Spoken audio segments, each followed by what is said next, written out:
My name is Myrtle, and I am 58 years old. This Christmas was supposed to be perfect. I drove 4 hours through snow to spend the holiday with my son, his wife, and their beautiful little girl. The house looked magical with twinkling lights and a wreath on the door. I could smell dinner cooking. Everything seemed wonderful.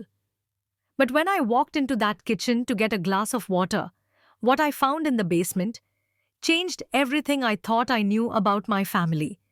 Before I tell you what happened, I would love to know where you are watching from. Please hit that like button if you have ever trusted someone completely, and subscribe because this story will make you think twice about what goes on behind closed doors.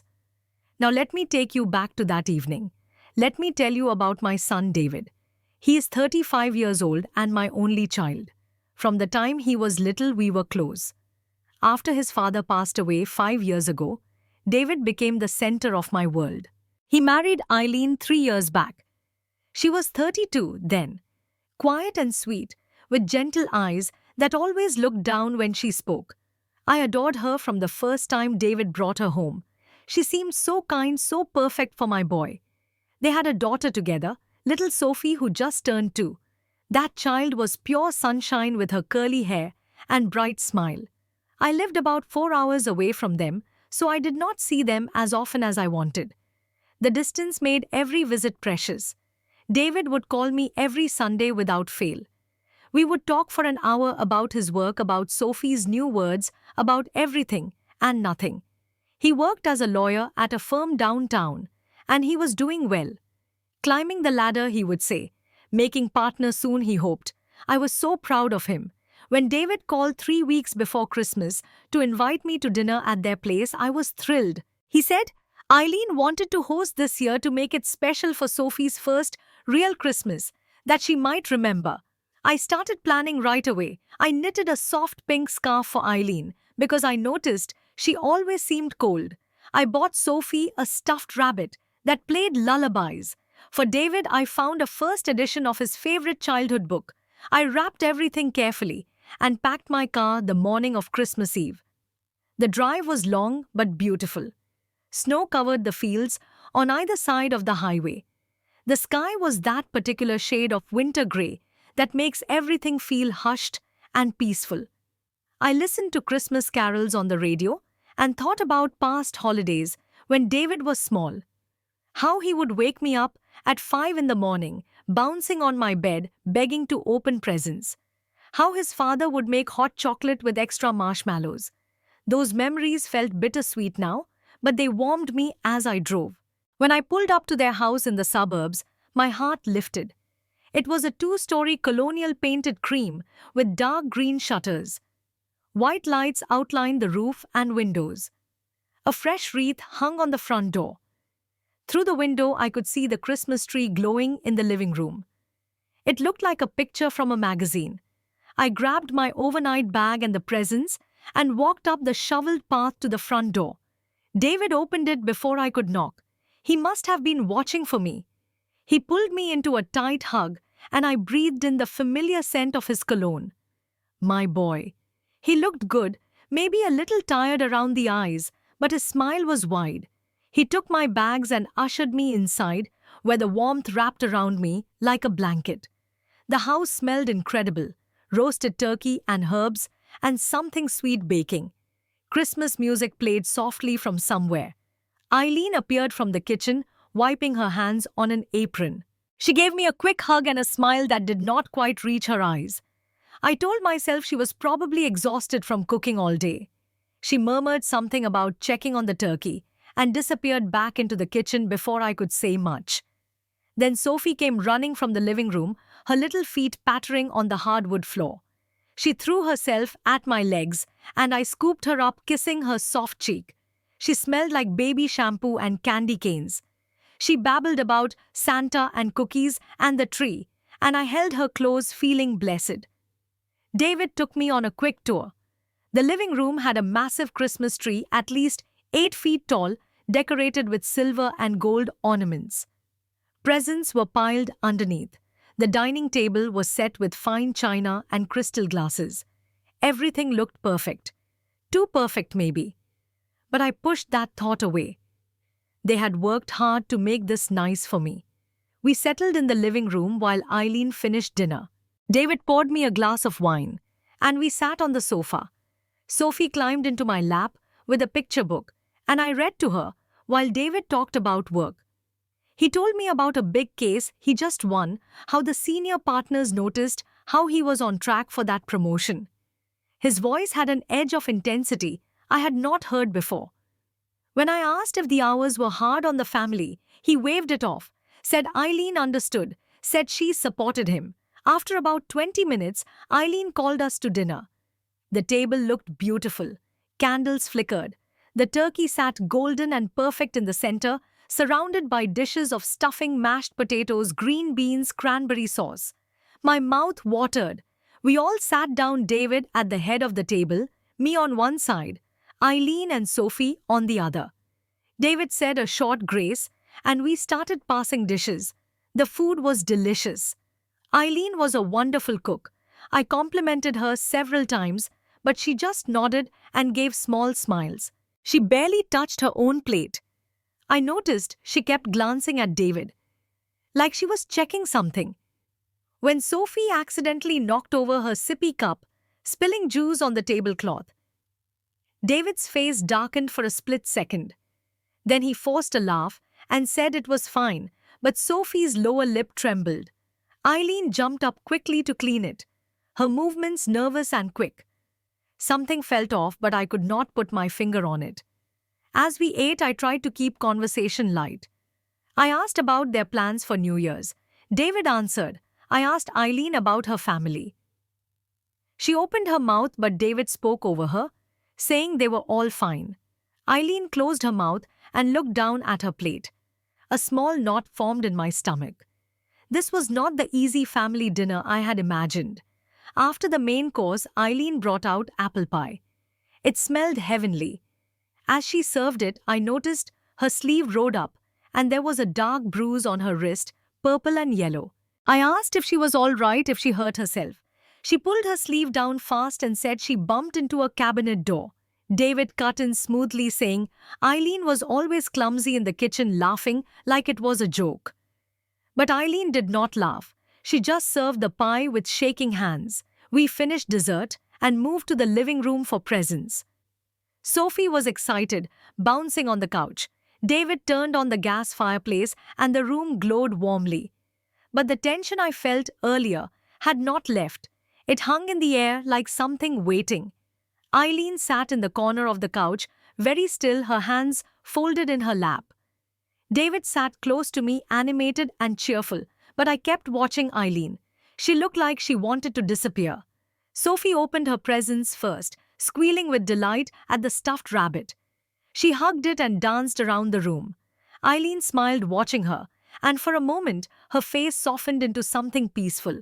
But when David opened his present from Eileen, a nice sweater in dark blue, he held it up and frowned. He said the color was not right for him, that blue washed him out. Eileen's face fell. She stammered an apology, said she could return it. Get a different color. David shrugged and set it aside like it was nothing. But it was not nothing. I saw how Eileen shrank into herself. I gave Eileen the scarf I knitted.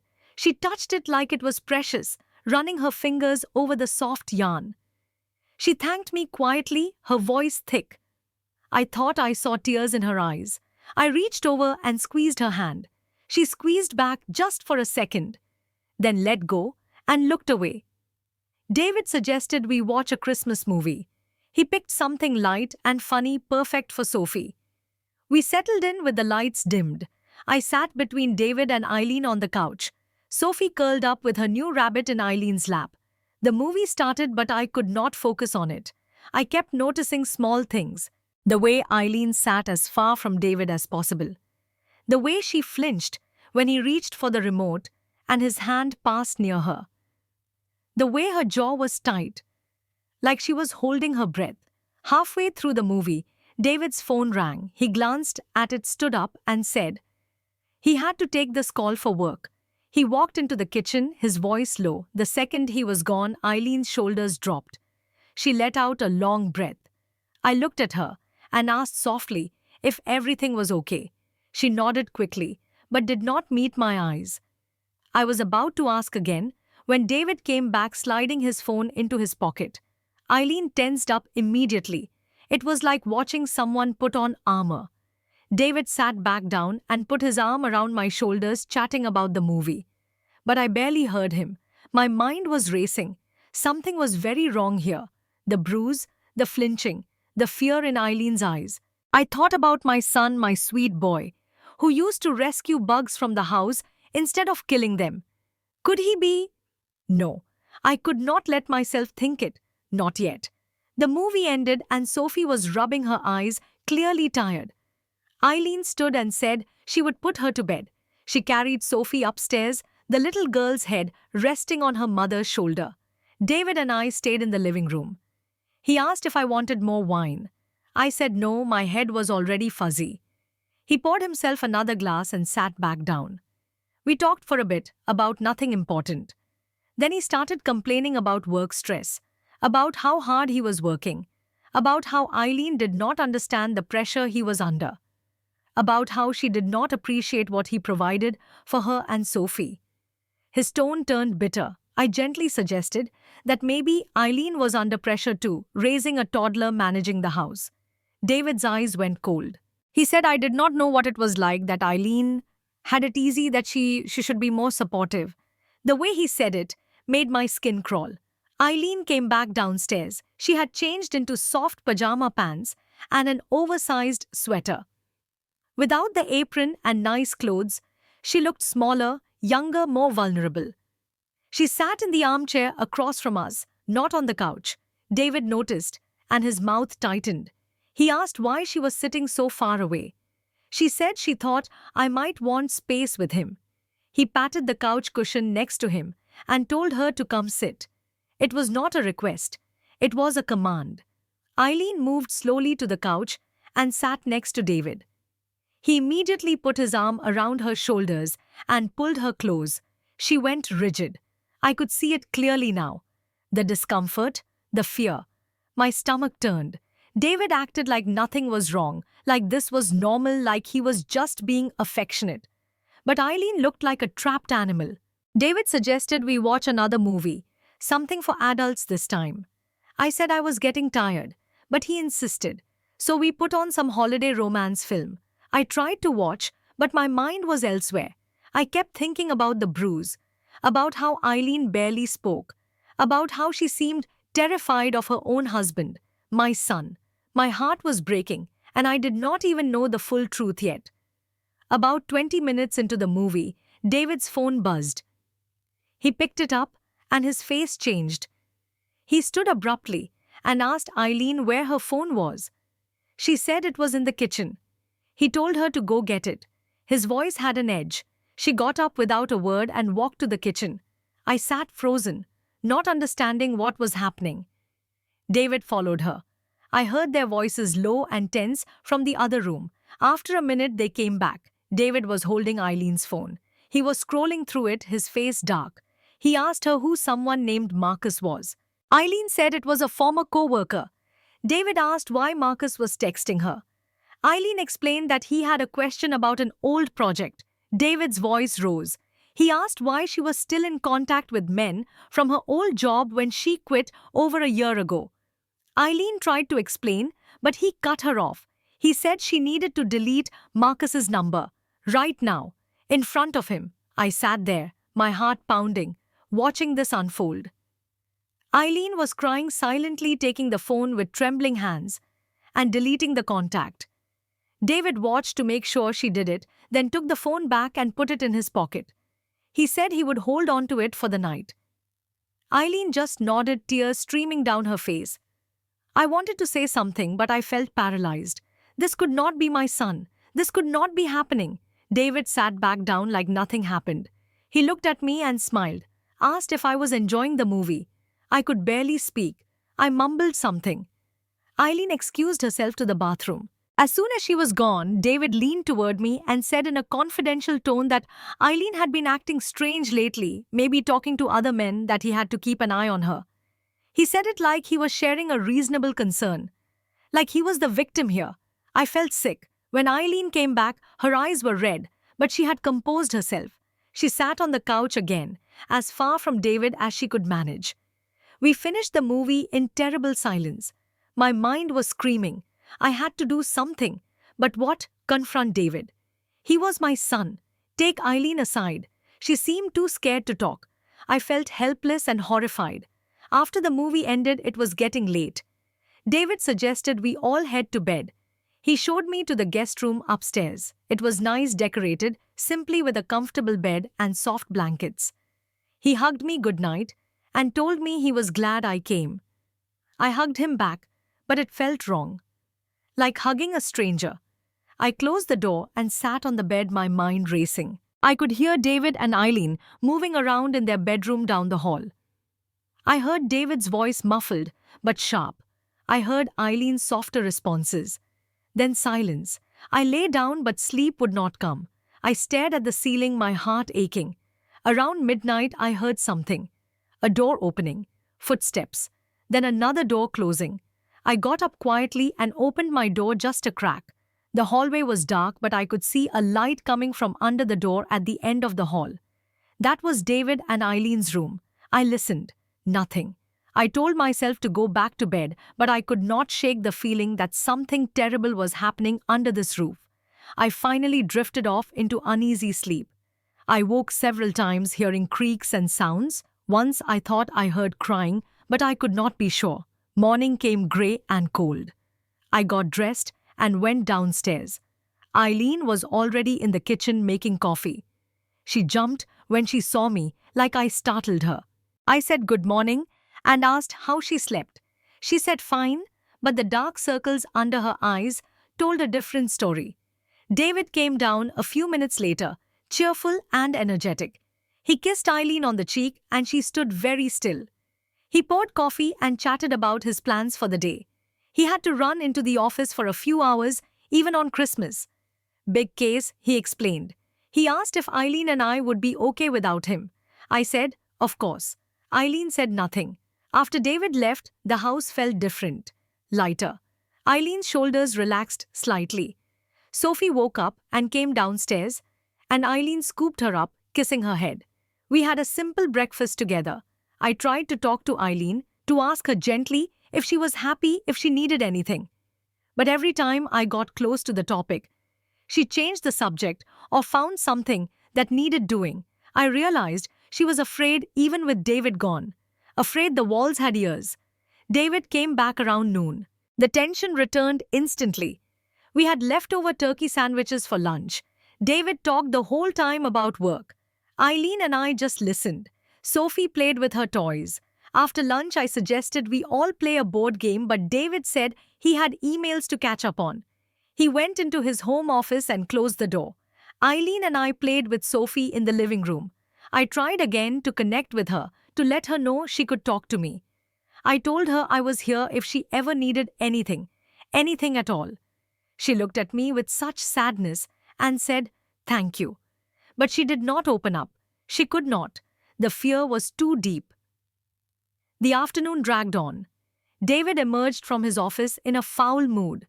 He snapped at Eileen for not bringing him coffee. She apologized and rushed to make some.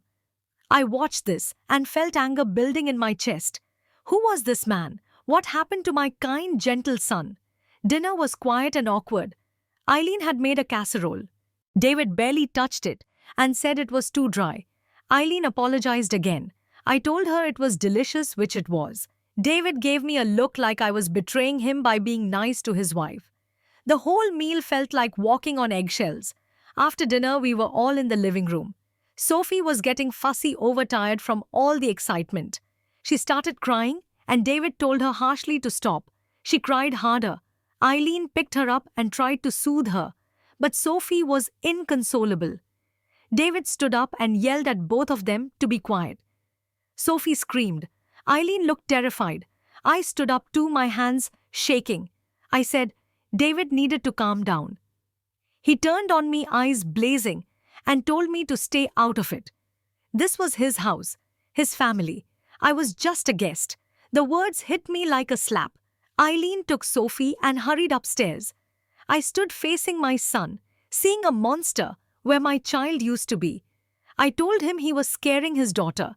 He said she needed discipline. I said what she needed was a father who did not scream at her. He told me I had no right to judge his parenting. We stood there, the air crackling with anger and hurt. Then David took a breath, and his face changed. He became calm, smooth.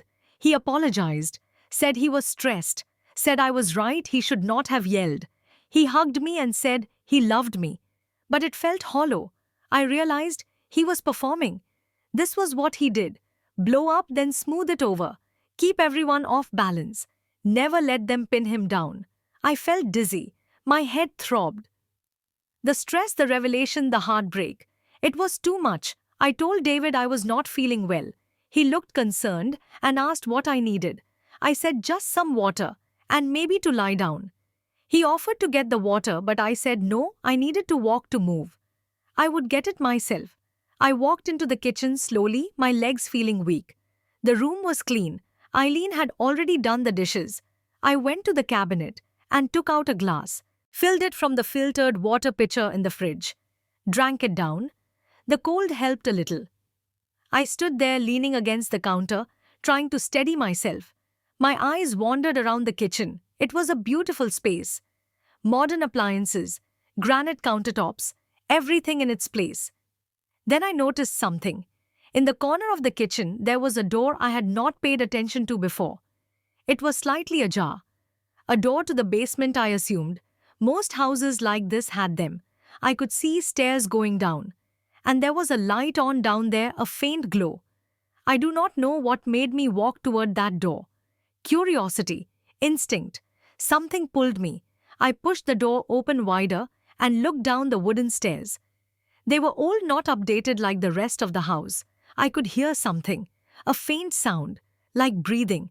Or was it the furnace? I told myself it was just the heating system. But my feet carried me down the stairs anyway. The basement was dim. One bare bulb hung from the ceiling, giving off weak yellow light. The air smelled damp and musty. I reached the bottom of the stairs and looked around. It wasn't finished. Concrete floor, exposed beams, boxes stacked against walls, a washer and dryer in one corner. Normal basement stuff. But then I saw the far corner, and my heart stopped. There was a bare mattress on the floor, stained and old. A thin blanket crumpled on top. A flat pillow that looked like it came from a trash pile. Next to the mattress, there were bottles of water and some crackers in a plastic bag. Like someone was kept down here. Like someone lived down here, but not by choice. I stepped closer, my breath coming in short gasps. On the wall above the mattress, I saw dark stains. When I looked closer, my stomach turned. It was blood.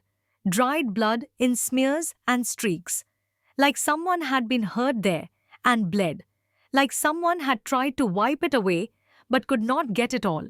I covered my mouth with my hand, holding back a scream. Then I saw the chain. A metal chain bolted into the concrete wall.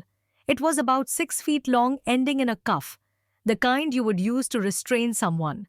My mind could not process it. This was a prison. Someone had been chained down here. Someone had been kept in this basement like an animal. I looked around frantically and saw clothes, women's clothes, a torn shirt, pants with dirt on them. I recognized them.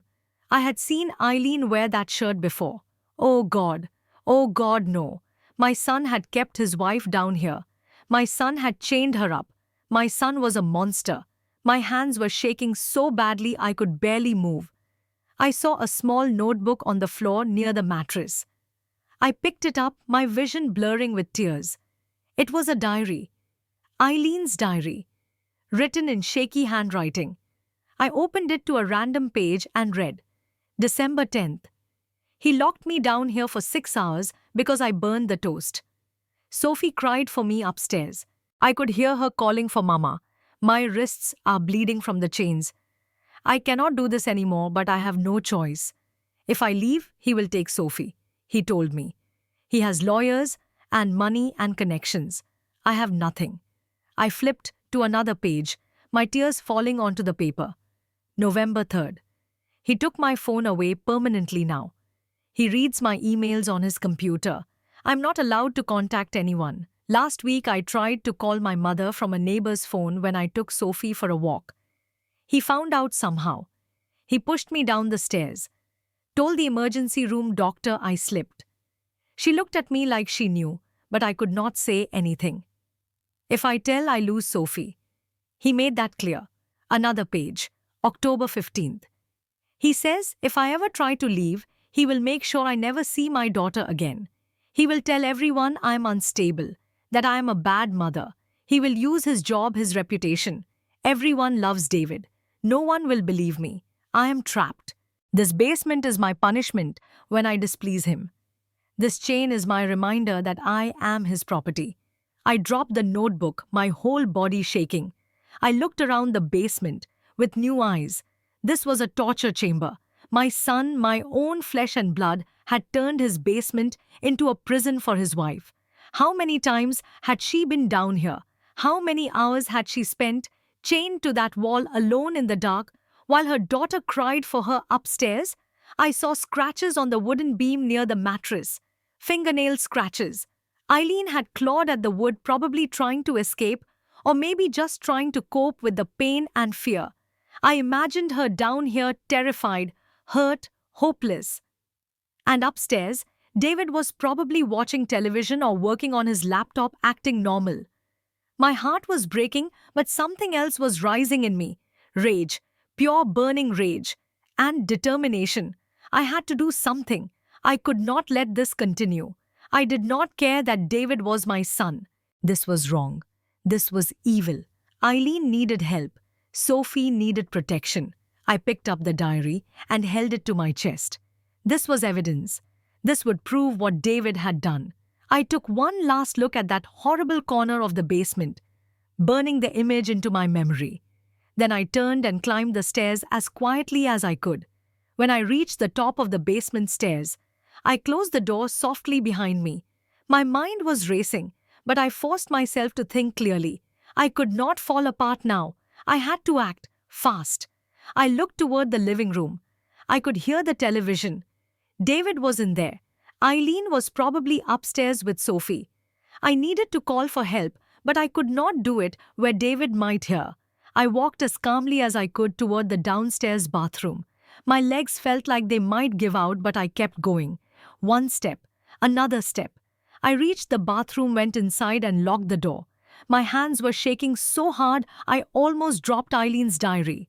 I pulled out my cell phone from my pocket, took a deep breath, dialed 911.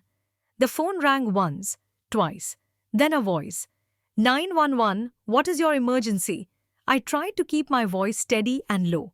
My daughter-in-law is being abused. I found evidence in the basement. I need help immediately. The operator's voice was calm and professional. Ma'am, what is your location? I gave the address, whispering it, so David would not hear. What kind of evidence did you find? There is a room in the basement, a mattress on the floor, chains on the wall, blood, and a diary where she wrote about being locked down there, about being hurt. My voice cracked. Please, you have to send someone. Ma'am, are you in danger right now? I do not know. My son is the one hurting her. He is in the living room. I am in the bathroom. Your son is the abuser. Yes. The word came out as a sob. Yes, I never knew. I just found out tonight. Okay, I need you to stay calm.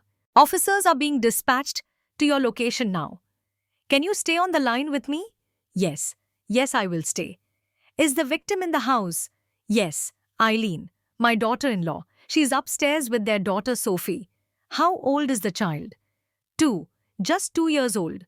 Okay, officers are approximately 3 minutes away. I need you to stay where you are if possible. Do not confront your son. Let the officers handle this.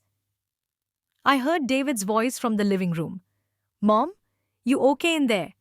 My heart jumped into my throat. I said to the operator, he is asking about me. She said, just tell him you are not feeling well. Stall. I raised my voice slightly, trying to sound normal. I'm okay. Just feeling a bit sick. I will be out in a minute. David said, do you need anything? No, just give me a moment. I heard his footsteps moving away. I whispered into the phone. He's going back to the living room. The operator said, Good. You are doing great. Officers are 2 minutes out. Those 2 minutes felt like hours. I stood in that bathroom clutching the phone and the diary, my heart pounding so hard I thought it might burst. I thought about Eileen upstairs, about what she had endured, about the courage it must have taken to survive this long. I thought about Sophie, innocent and unaware of the darkness in her own home. And I thought about David, my son, the baby I nursed and raised and loved with everything in me. How did this happen? How did I not see? The operator said, Officers are pulling up now, you should hear them soon. And then I did. Sirens, getting louder, coming closer. I heard them stop right outside. The sirens cut off, but I saw red and blue lights flashing through the bathroom window. I heard car doors slamming, heavy footsteps on the front walk, then pounding on the front door. Police opened the door. I unlocked the bathroom and stepped out. David was standing in the living room, frozen, staring at the front door. His face had gone pale. He looked at me, and I saw the exact moment he understood. His expression changed from confusion to realization to fury. He said, Mom, what did you do? I met his eyes and said, What I should have done the moment I knew the truth. The pounding came again. Police, open this door now. David started toward me, his face twisted with anger.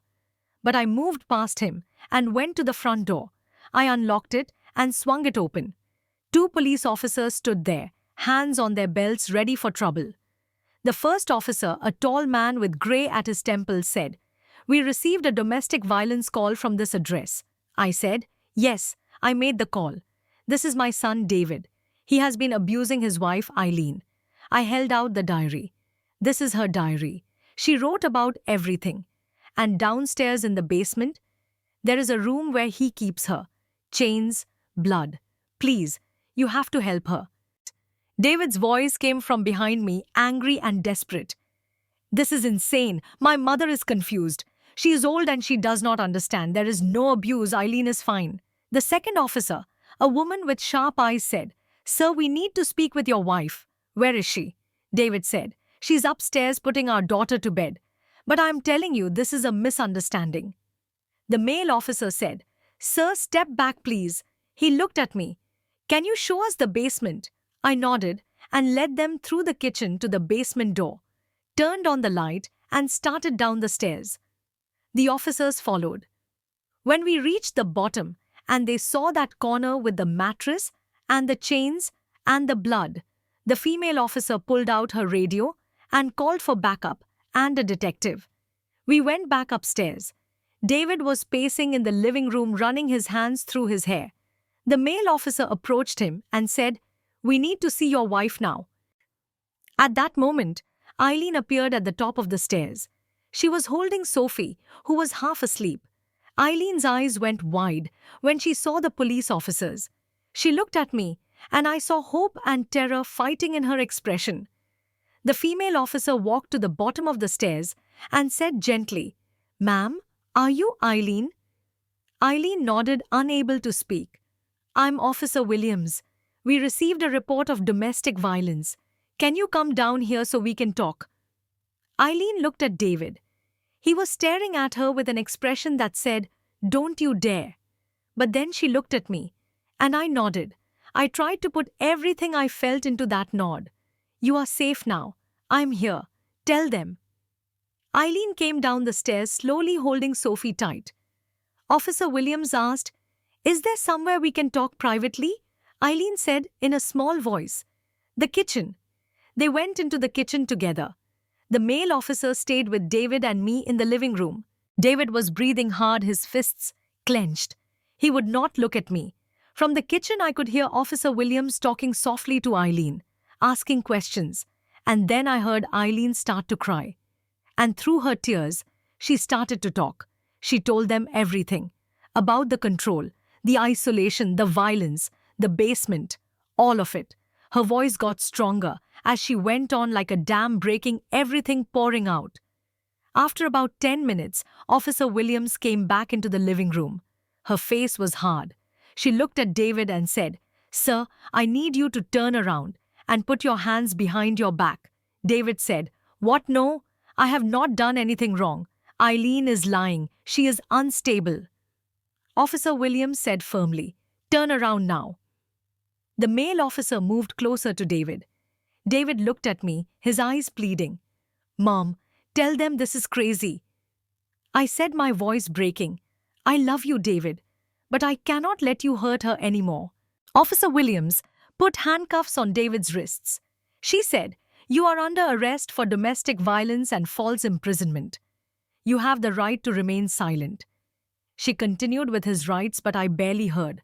I was watching my son handcuffed in his own living room. He was yelling now, saying they were making a mistake, that he was a lawyer and he would sue them all. But they just walked him toward the door. As they passed me, David stopped and looked at me with hatred, pure hatred. He said, "You destroyed my life." I looked back at him, tears streaming down my face, and said, "No, you destroyed it yourself." They took him outside. I saw the neighbors coming out onto their porches watching, the red and blue lights still flashing. David being put into the back of a police car. My son, my baby boy, but also a man who hurt the woman he promised to love. I went into the kitchen. Eileen was sitting at the table, still holding Sophie. Her face was wet with tears, but there was something else there too. Relief. A detective had arrived and was taking her statement. I sat down next to her and took her free hand. She squeezed it so tight. She whispered, "Thank you." I said, "I'm so sorry I did not know sooner." She shook her head. "You saved me. That is what matters." We sat there together while she gave her statement. The detective was kind and patient. He told Eileen she was brave, that she did the right thing by telling the truth. He took the diary as evidence. He took photos of her bruises that she had been hiding under long sleeves. He went down to the basement and took pictures of everything. It was after midnight when things finally calmed down. The detective said Eileen and Sophie could not stay in the house tonight. Did they have somewhere to go? I said. They would come with me. Back to my house. They would stay with me as long as they needed. We packed bags for both of them. Clothes, toys, toiletries. Eileen moved through the house like a ghost, touching things, saying goodbye to a prison that had looked like a home. We loaded everything into my car. Sophie had fallen asleep in Eileen's arms, exhausted from all the commotion she did not understand. Before we left, I took one last look at the house. The Christmas tree still glowing in the window, the wreaths, the perfect facade. And I thought about how you can never really know what goes on inside someone else's home, how darkness can hide behind the prettiest decorations. We drove away. Eileen sat in the passenger seat staring out the window. Neither of us spoke for a long time. Finally, she said, "What happens now?" I said, "Now you heal, and we make sure he never hurts you again." The days after that night were a blur. Eileen and Sophie stayed in my guest room. I gave them space, but I was there whenever they needed me. Eileen cried a lot those first few days. Years of pain coming out. I held her and let her cry. Sophie played with her toys, sensing something was wrong, but too young to understand. A victim advocate from the police department came to visit. She explained the process to Eileen. David had been arraigned, and bail was set high. His law firm posted it, and he was released on the condition that he stay away from Eileen and Sophie. There was a restraining order. Eileen was terrified he would come after us, but the advocate promised they would prosecute him to the fullest extent. Eileen had to go to the police station several times to give more statements. Each time she came back exhausted, but a little lighter, like telling her story was releasing poison from her system. They took medical evidence, photographs of scars on her back and arms and legs, scars I had never seen because she always covered them, scars that told the story of years of abuse. The diary was key evidence. The prosecutor said it was powerful proof of ongoing abuse and false imprisonment. Combined with the physical evidence from the basement and Eileen's testimony, they had a strong case. David called me from jail before the bail was posted. I almost did not answer, but I did. He begged me to drop the charges, to talk to Eileen, to make this go away. He said he was sorry, that he would get help, that he loved his family. But his words were empty. I told him I could not help him, that he needed to face what he had done. He called me a traitor and hung up. That hurt. It hurt more than I can say. But I knew I had done the right thing. Weeks passed. Eileen started seeing a therapist who specialized in domestic violence survivors. Slowly, I watched her come back to life. She smiled more. She laughed at Sophie's antics. She started making plans for the future. She talked about going back to school, getting her degree finished, finding work she loved. I helped her file for divorce. She was granted full custody of Sophie with David, getting only supervised visitation. And even that was pending the outcome of the criminal case. David fought it, but the evidence was overwhelming. His reputation in the legal community was destroyed. His firm fired him quietly. The trial came 4 months later. I attended every day, sat in the courtroom and listened to the prosecutor lay out the case. Listened to Eileen testify. She was so strong on that stand. She looked David right in the eye and told the jury what he had done. David's lawyer tried to paint her as vindictive as a liar, but it did not work. The evidence was too strong. The basement photos were shown to the jury. I watched their faces as they saw that mattress, those chains, that blood. Saw the horror and disgust. Good. They should be horrified. David testified in his own defense.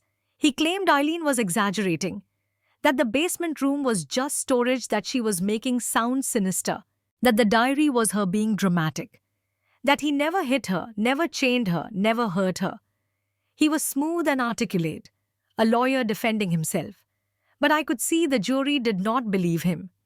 The verdict came back guilty. On all counts: domestic violence, false imprisonment, assault. The judge sentenced him to 5 years in prison with the possibility of parole after 3. It was not enough in my opinion, but it was something. David would face consequences. When the sentence was read, David turned and looked at me. I looked back. My son? My child? Going to prison. Part of me wanted to run to him, to hold him, to tell him I still loved him. But I stayed in my seat. Because love does not mean protecting someone from the consequences of their actions. Love sometimes means letting them fall so they can learn to stand on their own. After the trial, Eileen and I walked out of the courthouse together. The sun was shining. It felt symbolic. We had walked through darkness and come out the other side. Eileen said she felt free for the first time in years. Truly free. That was 2 years ago now. Eileen and Sophie still live with me. We have become our own little family. Eileen went back to school and graduated last spring with honors. She got a job at a non-profit helping other domestic violence survivors. She says her experience gives her insight and empathy. She's amazing at her work. Sophie is 4 now, bright and happy. She asks about her daddy sometimes. We tell her age-appropriate truths. That daddy made mistakes and has to be away for a while. That it is not her fault. That she is loved. When she is older, we will tell her more. But for now, we protect her innocence. David writes to me from prison sometimes. His letters are conflicting.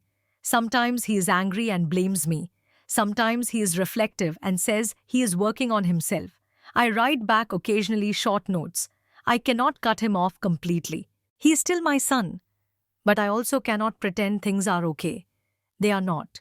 Maybe they never will be. I have had to do a lot of soul searching. I went to therapy myself to deal with the guilt and grief. Guilt that I raised a man who could do such things. Grief for the son I thought I had. My therapist helped me understand that I could not control David's choices, that abuse is about power and control.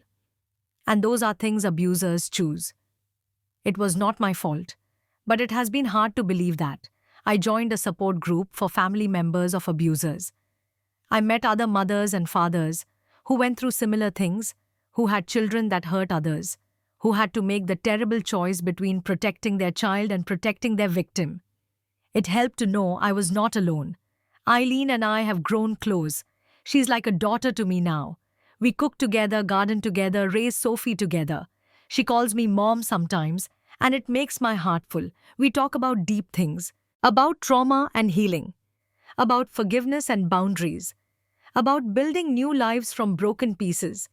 She has started dating someone, a kind man who works at the non-profit with her, someone who treats her with respect and gentleness. I was worried at first. Would she be able to trust again? But she is taking it slow, being careful, listening to her instincts. And she seems happy.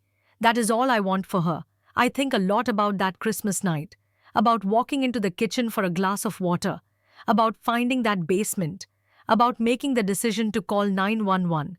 It was the hardest thing I have ever done. Turning in my own son, watching him be arrested, testifying at his trial. But it was also the most important thing I have ever done. I learned that love is not blind loyalty. Love is doing what is right even when it tears you apart. Love is protecting the vulnerable even when the abuser is your own flesh and blood. Love is standing up and saying, "No, this is not okay," even when the whole world would understand if you looked the other way. I saved Eileen's life that night. I know that. If I had not found that basement, if I had not called the police, David would have escalated. Abusers always do. It might have been weeks or months or years, but eventually he would have killed her. And I would have lived with that knowledge forever. Instead, she is here, alive, thriving, building a future, and Sophie is safe, growing up without violence. That is worth everything, even losing my son, even the pain and guilt and grief. It is worth it. I wish I could say I have forgiven David, but I have not. Not yet. Maybe someday. But right now I am still angry. Angry at what he did. Angry at who he became. Angry that he threw away his family and his future for power and control. Maybe forgiveness will come with time. Or maybe it will not. I'm learning to be okay with that uncertainty. What I have found is peace. Not happiness, not all the time. But peace, the peace of knowing I did the right thing. The peace of watching Eileen heal. The peace of Sophie's laughter filling my home. The peace of living with integrity, even when it cost me everything. I tell my story now. At support groups. At domestic violence awareness events. I talk about that Christmas night. About the signs I missed. About the importance of speaking up. People always ask how I found the courage to call the police on my own son. I tell them it was not courage, it was love. Love for Eileen.